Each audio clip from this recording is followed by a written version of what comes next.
Hi, editors. I have a question. Do you know how to evaluate the hero in science fiction and fantasy writing? One of the most important tasks for your developmental edit is to trace the character changes from beginning to end because major issues in the hero's arc will cause the audience to walk away.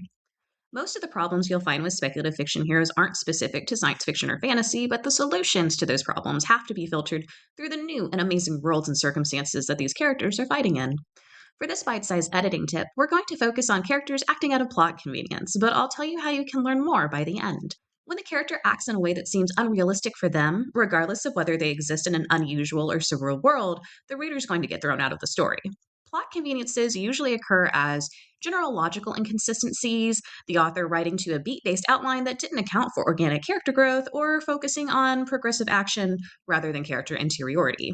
You will often feel these plot convenient decisions as the character acting wrong before you fully conceptualize them for what they are. I don't believe the character would do that when they could have done X, Y, or Z instead. For example, I don't think the timid mermaid would fight the sailor when she was cornered in the sea cave because she could just jump in the water and swim away.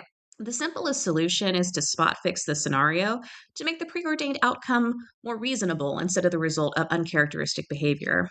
So the mermaid may need to be put in a position where fighting is the best or only option. Maybe she's trapped temporarily in the cave because it's low tide and there isn't enough water to swim, or maybe she's snared in a net and the sailor is reeling her in, and physical conflict becomes inevitable. Often the author has a lot of room for creative fixes in these issues, so for solutions, but allow space for them to come up with their own. However, sometimes authors want their characters to embody the seemingly aberrant behavior, and bigger changes will have to be made to that character across the book. We'll talk more about this scenario in my class, Editing Science Fiction and Fantasy. Are you interested in learning more? I'm partnering with the Editorial Freelancers Association again to run this course. Over 8 weeks, we'll dive deep into evaluating characters and their arcs and determining if novel tech, magic systems, and world building are comprehensive, engaging, and internally consistent. We'll also go over how to tell if exposition will hook readers in or if the author is bloviating across the page. You'll learn about maps, conlings, and other genre specific content that you may end up reviewing with your work with speculative fiction authors.